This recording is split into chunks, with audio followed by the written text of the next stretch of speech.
एक लड़का था, ठीक ठाक घर से था। पता नहीं उसके मन में ऐसी क्या जची कि उसने ठान लिया कि उसको यूपीएससी क्लियर करना है, उसको आईएएस ऑफिसर बनना है। उस लड़के ने जोश में आके बहुत सारी बुक्स खरीद ली। उसने यूट्यूब पर बहुत सारे स्टडी चैनल्स को सब्सक्राइब कर लिया। उसने बहुत सारे ऑनलाइन कोर्सेज का सब्सक्रिप्शन ले लिया। वो नए शहर में सेटल हो गया। उसने अपने पेरेंट्स को, रिश्तेदारों को, दोस्तों को, सबको बता दिया कि कोई भी उसको डिस्टर्ब नहीं करेगा, because he was going to become an IAS officer. He started his study. उसने अपनी पढ़ाई शुरू की। उसके एग्जाम को 10 महीने बचे थे। उसने शुरुआती 1 महीने में बहुत जबरदस्त पढ़ाई करी। He used to sleep only 4 hours, 5 hours a day. But the problem was, he could not sustain. उसकी मेहनत केवल 1 महीने चली। His motivation expired. वो तंग आ चुका था पढ़ाई से। वो पढ़ाई से इतना चिढ़ने लगा कि वो वापस धीरे धीरे अपने उसी पुराने बोरिंग शेड्यूल में आ गया। And he could not clear the exam. ऐसा हमारे देश में बहुत सारे स्टूडेंट्स के साथ में होता है। देखो, जिंदगी में सक्सेस पाने के लिए मोटिवेशन केवल 1% काम आता है। Rest 99% is nothing but self discipline. From day 1 to day 1000, day 2000 you must have to follow the schedule. जब एक बॉक्सर ओलंपिक्स में गोल्ड मेडल लेकर के आता ना, तो उसके लिए उसका सेल्फ डिसिप्लिन सबसे ज्यादा रिस्पॉन्सिबल होता है उसको वहां तक पहुंचाने के लिए। लोगों को केवल इतना पता लगता है कि कोई है इंडिया से जो बॉक्सिंग में गोल्ड मेडल लेके आया है, बट नोबडी नोज कि उस कुछ ग्राम के गोल्ड मेडल के लिए that boxer sacrificed his all pleasures, his all comfort zones.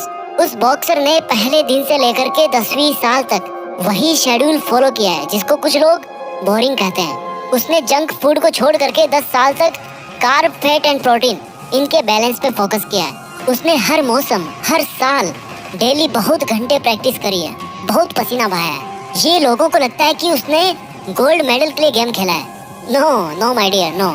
उसने गोल्ड मेडल के लिए नहीं, बल्कि खुद के सामने और पूरी दुनिया के सामने ये प्रूफ करने के लिए गोल्ड मेडल जीता है कि वो एक नॉर्मल लाइफ नहीं जीना चाहता। He deserves something better. अनुशासन आपकी वो क्षमता है जिससे आप वो काम उस टाइम पर कर पाते हैं जब आपको उस काम को करना चाहिए। Very simple. और उस काम को करने के लिए ये जरूरी नहीं कि आप उस काम को पसंद करें या ना पसंद। यस माय डियर, दिन में 15 घंटे किताब को सामने रखकर 3 साल तक मेहनत करना एक बहुत ही बोरिंग प्रोसेस है। कोई नहीं करना चाहेगा, बट इससे कोई फर्क नहीं पड़ता कि कोई उस बोरिंग काम को कितने साल तक करना चाहेगा या नहीं करना चाहेगा। It doesn't matter. फर्क मुझे तो इस बात से पड़ेगा कि मुझे वो काम करना है, चाहे कितना ही बोरिंग हो। Once I have taken the decision, I have sacrificed my self to the self discipline. पहले आप डिसीजन बनाते हो और फिर डिसीजन आपको बनाता है। पहले आप सेल्फ डिसिप्लिन के रूल सेट करते हो और फिर सेल्फ डिसिप्लिन आपकी लाइफ सेट करता है। ऐसा लाइफ में बहुत बार होता है जब आप अपने किसी फ्रेंड से काफी सालों के बाद में मिलते हो और वो आपसे बहुत ही बेटर पोजीशन में होता है। उस टाइम पर हो सकता है आपको उस टाइम पर उससे थोड़ी सी जलन हो, but the fact is that he followed his rules always. लोग बदले होंगे उसकी जिंदगी में, but he did not change himself. उसने अपने सेल्फ डिसिप्लिन को अपनाए रखा। When we talk about self discipline, we must have a clear goal in our mind कि आप करना क्या चाहते हो भाई। आपको उस टारगेट को अनकंडीशनली फॉलो करना है। आज आपको 2 चीजों में से कोई एक चीज को चुनना पड़ेगा। First is self discipline and second one is regret, अनुशासन या पश्चाताप।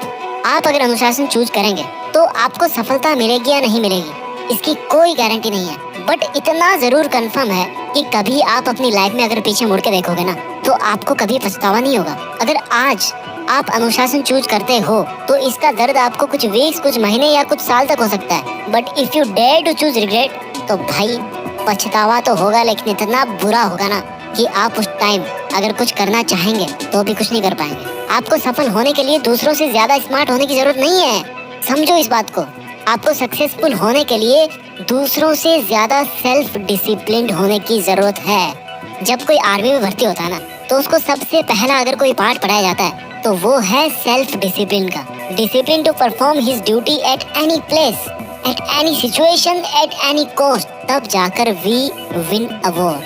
और जो हमारी ये लाइफ है ना, this is also not less than a war. इसमें गोलियां नहीं चलती, खून खराबा नहीं होता, but a war is a war. और जिंदगी के इस युद्ध का असली विजेता बनने के लिए अगर आपको सबसे पहले कुछ सीखना है, that is only self discipline. Now question comes, how to become self discipline. Step number 1, सबसे जरूरी चीज है सेल्फ डिसिप्लिन को बनाने के लिए गोल सेटिंग। आपकी लाइफ का एक लक्ष्य निर्धारित कीजिए। आपको क्या लगता है आपको लाइफ में क्या करना चाहिए? आपको क्या लगता है कि कौन सी चीज आपकी लाइफ में सबसे ज्यादा जरूरी है? Is it your self respect? Is it money? Is it a job? और इज इट अ रिलेशनशिप? कोई भी आपका लक्ष्य हो, it doesn't matter. Step number 2, मुझे ये काम करना चाहिए। इस वाक्य से निकल के आप इस लाइन पे आइए कि मैं ये काम कर रहा हूँ। द मोमेंट यू रियलाइज कि आपको ये काम करना चाहिए, you must not wait for anything. आपको अपने उस आइडिया पर काम करना शुरू कर देना है। At that very very very first moment, जो रेस में सबसे पहले स्टार्ट करता है ना, उसके चांसेस भी ज्यादा होते हैं सबसे आगे रहने के, सब्जेक्टेड टू हिज परसिस्टेंस। यानी कि लगातार काम करने की जो आदत होती है ना, वही रेस में सबसे ज्यादा आगे आपको लेकर के जाती है। Step number 3, create a deadline. जब कोई रेस शुरू होती है तो जो दौड़ने वाला होता है उसके सामने एक टारगेट होता है कि वो रेस 100 मीटर की है या 10 किलोमीटर की है। उस रनर की तैयारी और माइंडसेट भी उसी तरह से होता कि वो अपने आप को मेंटली तैयार कर सके। मैंने बहुत पहले एक वीडियो में कहा था कि किसी भी काम को करने के लिए आपको उस काम को सबसे पहले अपने विचारों में करना होता है। सबसे बड़ा काम होता है किसी भी काम को करने का पहले खुद को ये समझाना कि मुझे ये काम करना चाहिए, मैं ये काम कर सकता हूँ या मैं इसी काम को करने के लिए बना हूँ। You have to win yourself, so you must set a deadline कि मुझे ये काम करना है और कितने समय में करना है। हो सकता है आपका लॉन्ग विजन हो 10 साल का, हो सकता है आप वहाँ पर 5 साल में पहुँच जाओ, बहुत अच्छी मेहनत थी आपकी, या हो सकता है आप 20 साल में भी ना पहुँचो, बट रफली you must set a target कि यार ये काम मुझे 10 साल में करना है। स्टेप नंबर 4, जब आपने एक बार बहुत बड़ा टारगेट सेट कर लिया तो अब आपको बार बार ये सोचने की जरूरत नहीं है कि आपको इतना बड़ा काम करना, आपको इतना बड़ा काम करना, आप कैसे करोगे कैसे करोगे। आपको केवल इस पर ध्यान देना है कि आज के दिन में मैं कैसे उस मंजिल के एक और कदम पास जाकर के खड़ा हो जाऊं। वो जो टारगेट है ना, that should work like a magnet. जो चुंबक होती है ना, वो लोहे को खींचती है अपनी तरफ, है ना। तो वो जो मंजिल है ना, that is magnet and you are iron my dear. आपको केवल आज पर ध्यान देना है, आपको केवल आज का काम करना है। भगवान ना चाहे, बट हो सकता है हम में से कई लोग इस दुनिया में 10 साल बाद रहे ही ना, बट हमारे पास आज तो है ना। Step number 5, create habits as soon as possible. आपको कुछ आदतें छोड़नी पड़ेगी, कुछ बदलनी पड़ेगी और कुछ नई आदतें अपनानी पड़ेगी। आप एक पेपर लीजिए, जानता हूँ बहुत बोरिंग काम, आजकल कोई नहीं लिखता पेपर पे, ठीक है मोबाइल में लिख लो। वहाँ पे आप नोट करो कि आपके अंदर आज की डेट में क्या क्या अच्छी आदतें हैं जिनको आपको और बेटर बनाना है, कौन सी बुरी आदतें हैं जो आपको कम्प्लीटली छोड़ देनी है, और ऐसी कौन सी आदतें हैं जो आपके फील्ड में बड़े लोगों के पास थी लेकिन आपके अंदर में नहीं है। बिकॉज आपको अगर उस लेवल तक जाना है तो आपको अपनी आदतों में भी बदलाव लाना पड़ेगा। टिप्स नंबर 6, सबसे important, be responsible, be honest.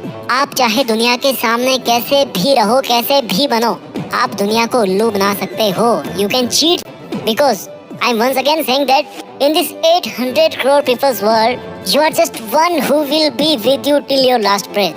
आप एकमात्र वो प्राणी है इस 800 करोड़ की दुनिया में जो आपके साथ में आखिरी सांस तक रहेंगे। तो क्यों खुद को उल्लू बना रहे हो भाई? स्वीकार कीजिए खुद के अंदर कोई कमी है तो मिलके बदलाव करेंगे ना यार, उसमें क्या दिक्कत है? चेंज लाने के लिए तो बैठे हैं यहाँ। Be honest and responsible, be self disciplined. आइए अपनी लाइफ में कुछ ऐसा करें जो किसी ने ना किया हो, जिसके लिए केवल आप बने हो और जो आपसे बेहतर और कोई नहीं कर सकता। अपना ख्याल रखिए और आगे बढ़ते रहिए।